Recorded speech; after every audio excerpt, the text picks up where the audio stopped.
Oh, we're going to change it up a little bit.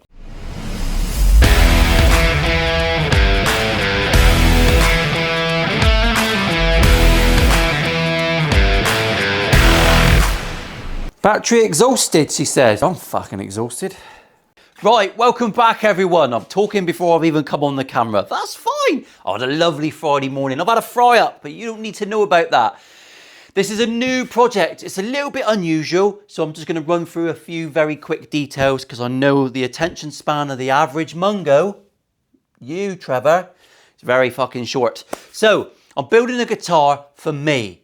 The whole point of this project is to try some new weird things, and I've not got to worry about it being a commission. And I'm going to highlight everything that goes wrong. Come again? There you go. That's it. It's born out of a weird project that I was going to do. I'll fill you in on that one quickly. Here's an NF53 shaped body I'm using. It's mahogany and maple. Who uses mahogany and maple? Gibson. Stay with that thought. Let it sink in. Here's some bodies that I'm not using. Ash. Nice bit of English ash. And a bit of cherry and spalted beech, I think. 3 different bodies. I was going to do a tone wood experiment. 3 bodies, interchangeable pickups, seeing if there was a difference in sound. It was going to be amazing. I was doing it for shits and giggles and clicks. I've decided, no, I'm above all that bollocks. I'm not doing that now. So I've got some bodies and necks to use. So here's my idea. I've got my mahogany and bird's eye maple cap, which I love a bit of bird's eye maple. Never used it on a cap. I want to do a nice burst, a vintage this sort of burst.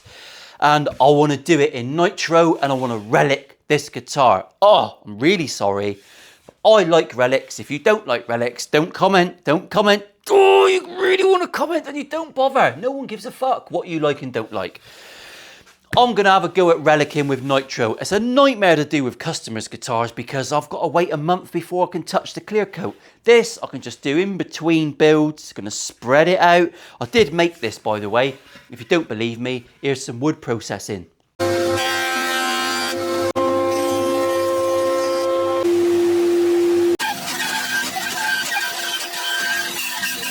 So there you go. There's some. There was me doing some wood milling. I was milling up. Got to get a bit of milling up in the first episode, didn't you? So I've got my neck here. I'm doing it with a standard Tele neck because I like a Tele neck. The NF53 is a fucking Telecaster.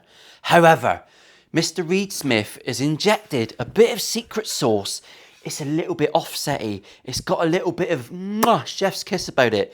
I think that's the greatest tweak on a guitar body that's been done in the modern era. I absolutely adore it. Adore it. So it's a Tele. So I'm going to make a Tele, but I'm going to do it how I want to do it. Do you want to see what I'm doing? This is all experimental. I will get lots of things wrong. My nitro clear coat might be piss poor. I've got no idea, but we're going to do it. Here's a few little details before we get stuck in. Here's my hardware.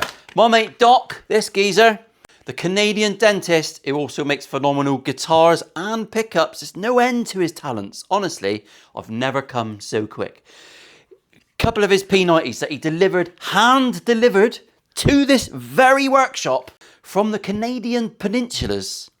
It's going to go in this guitar because it's for me. I love it. I might take this to the guitar show next year. You can come and have a go. Come and meet me at the guitar show in Birmingham next year. I've got a stall. I'm not selling anything. But I'm a twat who makes guitars on YouTube. How do you know if they're any good? Come and try them. I don't care who you are. Come and have a photo. Come and say hello. Come and have a coffee and play a guitar. That's all you got to do. I'm going to age up my hardware. I've already started sanding and fucking this up. I'm going to put this in some form of acid that I've heard about, but I can't remember the name. But I'll find out. And I'll order it from Mr. Bezos and we'll get that done. I've got some nice new, it's just Wilkinson hardware, but I'm going to age it up and dip this in the same acidic properties. Maybe just touch a long day fanny with it and see how well it discolours. Smells like Bigfoot's dick! There's no room for minge fudge on this, but I've got to give Monty's a mention anyway. I'm using all my own stuff. I've got a pure tone jack because if I don't use one of them, apparently I'm a fucking moron. So I'm using that. We've got an Oak Grigsby shaped switch. I don't know if that's a manufacturing name or a style, but she feels plush. For a Chinesium switch, that is plush as fuck. That's going, that's 4 ways, so we can do out of phaseage in there. I've got some pots, I've got some bits and bobs, and I've got some mismatched knobs because I think I'm going to make it look old and battered, like Mrs. Richards. No, she's not battered. Nothing above the neckline. So I've got a one-piece neck, I've put a skunk stripe in it, and I've got one of they spoke wheel truss rods. There you go. That's going in. So we're hitting the ground running. All right, this is what we're building. I'm building it. I'm going to relic it. I'm going to make it look old as fuck. I'm going to get lots wrong. The whole idea is that I love Relic guitars. I love, in particular, Seth Backus guitars. Here's one. That guy is just, he does the Relic thing just, oh, lovely. Lots of chef's kissing going on. Keep your balls out of the way. Because I've already done a lot of this, I'm going to run through in each episode a few stages, perhaps in a little bit more detail. So the first thing I'm going to do is get my templates out. Let's just hit the ground running. Let's get some work done. If you want to make an NF53 body, either with a PRS headstock, which isn't protected in Europe, I don't think, so I don't think I'm breaking any laws, and it does look lovely with a PRS headstock, then you can buy a template below, or you can have a Tele headstock. It's up to you. I don't really give a flying. So here's my body upside down, here's my templatis. If you've not seen the NF53, where have you been? You get a main template, and then you get this template, which actually lines up. I've got some matching holes. This one lines up, and it enables you to do all your carvage. So when you eventually do it, you can mark this out, you can mark that out. And I actually created these by taking photographs of one, or using photographs that I nicked off the Andertons website. And I created this in GIMP. Bring out the GIMP. The best name photo software in the world. And yeah, so these carves should be very, very, it's just a sexy guitar. I do it all in homage because it's beautiful. But this one, and also I include semi-hollowage if you want to make a light guitar. We like light ones. So without further ado, let's get this rocking and rolling, cooking, whatever you want to say. Get your centre line back. You couldn't see that centre line because it was absolutely phenomenal. Brilliant. Centre line's on there. I'm going to get this one stuck on. That is the inside of that one. I'm just going to fix this one on with screws because they didn't have magnets back in the vintage time, did they? That one's going to go on there. That lines up. Piece of piss. Everyone's happy. We can drill this out.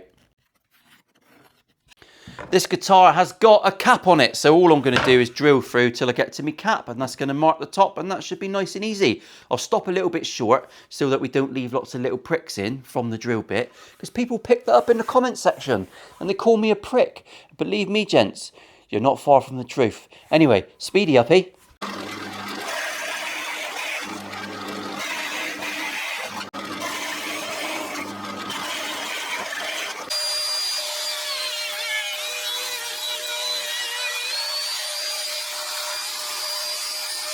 Alright, so what you end up with after a bit of the speediest of drilling, I've just got new drill bits on Rutland's. Oh, it's a shame they don't sponsor content creators because their drill bits are very, very nice.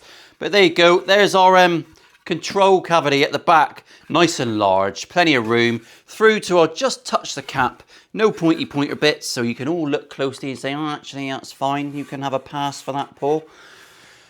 Go fuck yourselves. If I've got helmet hair, it's because I've just got myself some new eBay Pro Hear Bluetooth safety headphones. I'll put these on now when I'm doing all my fucking mass milling.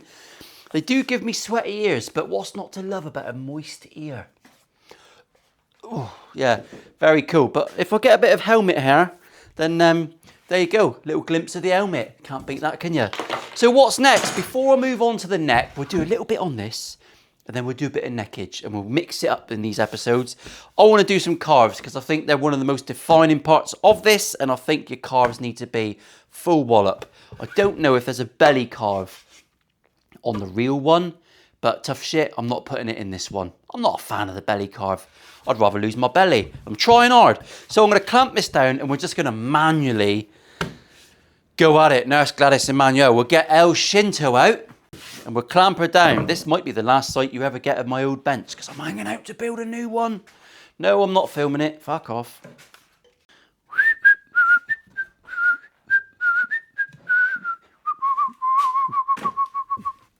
Bit of a makeshift clamp, but that'll do. Someone did say that I should chop up bits of my old bench and sell it on eBay so you can all have a piece of the original Milo Studios workbench.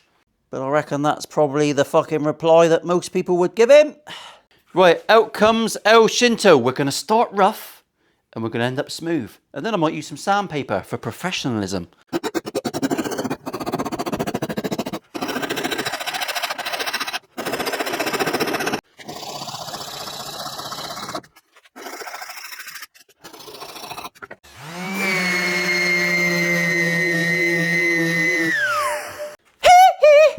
I never touched them. It's all lies. Yeah, fuck off, Jacko, you nonce. You know you did. You know what you did. It was Tito. Well, I'm going to do the same for this one now. He's a little bit more awkward. I won't film that. We'll just do a finger click, shall we? Uno, dos, tres. So there you go. Quick hour. And we've got some carves. The actual... This needs a little bit of cleaning up. Of course it does. But it gives you... It's a massive carve. And it's all part of the shape of this guitar. It's the first time I've actually done that one. I just literally went away with files and chisels and shit and hacked the crap out of it. That's a nice easy one. That was literally, what, 3 minutes? That one took me a good 20 minutes to get nice. And then we've done that on the back. So that's a good hour, in it. That body is looking a little bit sexy. Look at us being miles into it on episode 1. Let's get rid of that. Yeah. So we're going to get on with our neck. I'm going to radius the bad boy. The first thing I do with a Fender neck is chop the headstock out. Chop it. And we've got some marks on here. I'll just run you through what I've done so far. So this one, it's going to be a 22 fretter, and I've left a little bit of overhang so we're not too close to the spoke wheel. Otherwise your last fret can be a bit close. So I've had to be a little bit creative. And namely, this is a 21 fret fucking fretboard. So yeah, our 22nd fret is going to be about there. Everything works out lovely. Cracking, absolutely mental. It's always worth transferring your marks on. We've got our nut. That's where the fretboard finishes on the scallopy. And that's my 12th fret. I always put them on. We're going to cut them off now, but it don't matter. It don't matter. Just make it clear in your own Swede. So there's my nut line. I'm going to cut this one off. Let's get a neck out and I'll show you how I've done this a million times. It's nice that we've already done a bit and we can just go into a bit more detail. Oh, you didn't really show me how to do it. This is a Warmouth neck, I think, from somewhere. 15 mil. So we need 15 mil. For the initial bandsawing, I'm going to go 16 mil because I've learned don't go 15 mil because you're likely to have a fucking wobble. I'm going to set me fancy depth gauge, which is nice if you can see it. 16 and a bit. Don't take the piss. And we're going to mark that. My swoop tends to be a little bit tighter than that because of the way I do it. But you can tell that swoop starts a good 20 mil from the nut. So I need to make sure that I only bandsaw. There's my nut. There's about 20 mil. So I only want to bandsaw to that point. And then we'll chop it off. And then we'll do the rest with the sander. We'll get Eileen out. If you've not met Eileen before, she's a crazy bitch. You'll know round for that. Proper crazy bitch. She'll bite your cock off.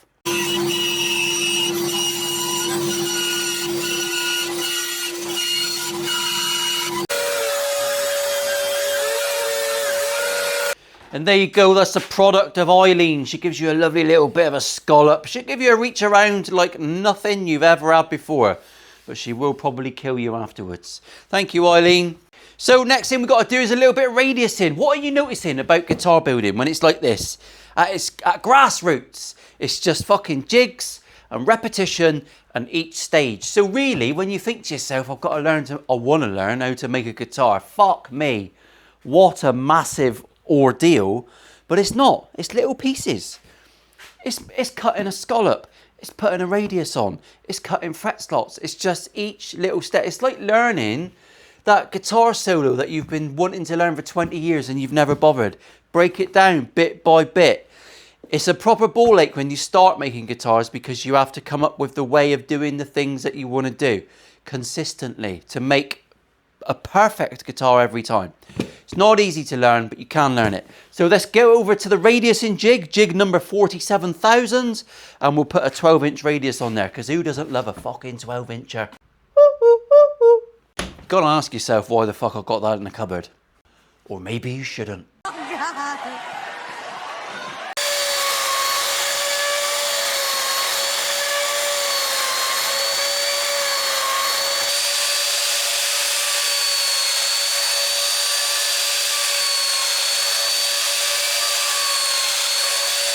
We're radius, stage 95,000. I've got a fair bit of sanding to do, but I'm gonna cut some fret slots and I'm gonna do some inlay, and then I'm gonna sand everything in one because I'll get sick of sanding and I really wanna do it the way Texas Toast do their sanding, but I haven't. So before I cut the fret slots, which is what we're kind of gonna round the video up on, because do you really wanna see me sand a fretboard? I doubt it, I fucking doubt it. We're gonna cut some fret slots. At this point, we need to choose a scale length. Standard 25.5 on a Fender, but let me just show you how we can change things, all right? Here's your notched rulers, which I insist you buy. You can get these from Crimson, but get them anywhere. They work on here with a little pin, blah, blah, blah. It's all quite simple.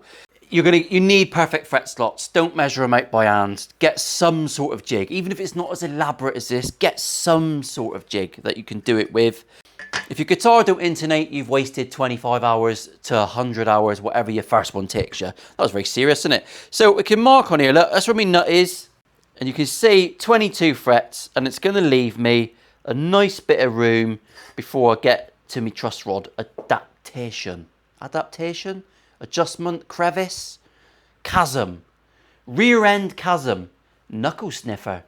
So, can any other scales work? Well, if we have a 25-inch scale, which is PRS, we could have 23 frets. You don't get a lot of 23 fret guitars, do you? I don't know why that is. Is it like the same reason they don't have a 13th floor in Japan? Digressions. And if we go all the way back to Gibson's early scale, which is 24.625 milli-inches, we could, if we squeezed it in, we could get 24 frets. We could make this a 24 fret guitar. If you like a double octave reach around, that's up to you, innit? I'm gonna stick with 25.5 because I'm not a psychopath. And it's a Tele neck. I don't wanna freak people out. Oh, that's not perfect. There you go. I'm gonna show you my mistakes. I chose this one out of my free neck blanks because that wasn't perfect there. Don't know if you'll see it in the end. When we start carving it, it might be even fucking worse. But we'll soon find out, won't we? So notched straight edge goes on. Lovely. Bang him on. Second nut mark. I've got lots of marks here, so I know that I'm parallel. So I know I've got to tape him on there. Let's get him taped on. Let's get chopped. If you want to do this by hand, you can. It's fucking hard work. It's proper hard work doing it by hand.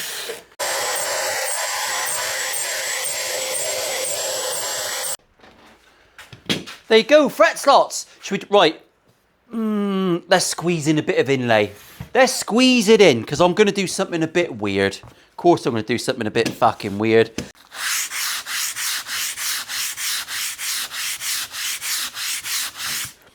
Get it smooth-ish. Dave, focus. Look at the job at hand.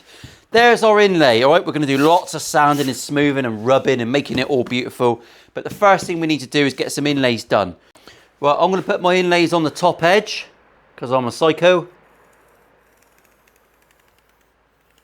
Oh, see how technical that was? Fucking what a buy. What a buy. So there's me mark. That's nice and easy. Don't have to worry about centre marks. 1, 2, 3. So number 3. Get it in the middle. We're going to come up and find our centres. 5 minutes later. Right, they're all marked out. What am I using? What am I using? You're going to love this. Bit of shitty vacuum pipe. I'm going to be using that. I don't know what I'm going to put in the middle. I like doing them for myself. Just do whatever you want, innit? Just do whatever you want. What's in the drawer that's a little bit less crap? And glow in the dark dots fit in there. Perfect. Lovely. So we'll go with glow in the dark, even though it's a bit cheesy. And we're going to go with black ring pieces. So what size is that? This is literally squishy tube. I've got no idea if it's going to work. I just saw it on eBay. 6 mil. 6 mollusks, which is 1/4 milli-inch. Give or take a few 32ths. Look at this. New fucking drill bit set. Oh. Oh. Absolute porn. It's from Rutland's, so I've covered it up because they don't want to sponsor me. Fuck you, Rutland's. Bastards. They make lovely gear. They do.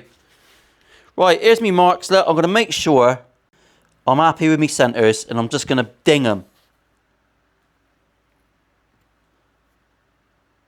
And on number 12, I'm going to put 2 in.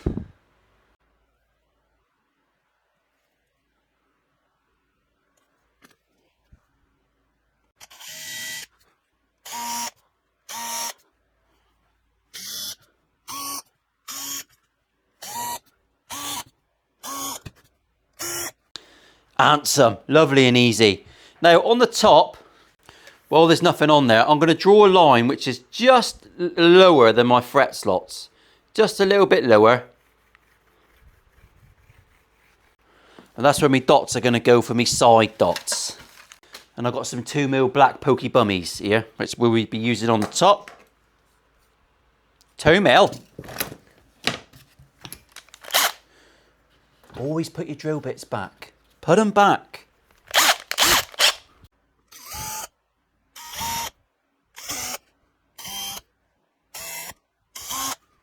Lovely. Now I do know, because I have tried off camera, which is rare for me because I'd normally just jump in gun-ho. I do know that this stuff cuts with a Stanley knife.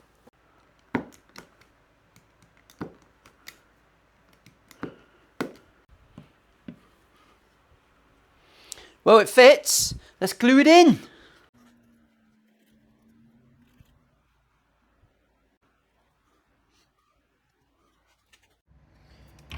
All right, Peter.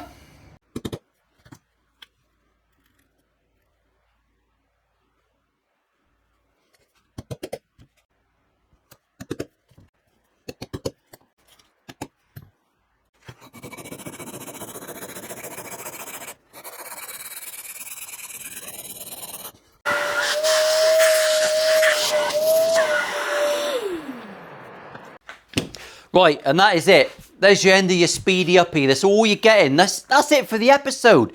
We've done a shitload, really. We've got some glow-in-the-dark dots, which don't look particularly impressive. Let me get some naphtha, because that cures all ills. It does if you fucking drink it anyway. Ask me how I know. So that'll go. All lovely, look. Glow-in-the-dark dots with all the blackness. Black on the sides, nice and simple. It's going to look absolute... I belched a bit then. Right, that is it for the episode. Always put the lid on your juices.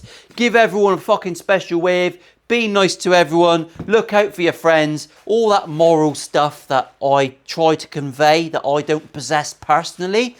But it's nice if you go and do it. Help an old lady across the road. Pickpocket the old biddy if she's a bit of a twat.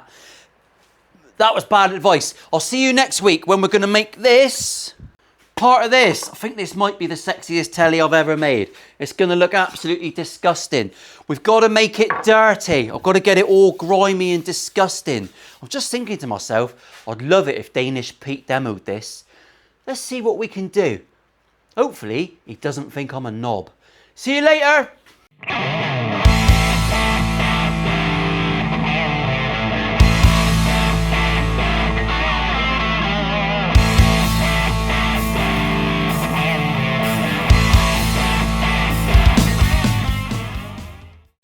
Kind of guy do I think he is. I think he's the kind of man to eat a Mars bar upside down so he can feel the veins on his tongue.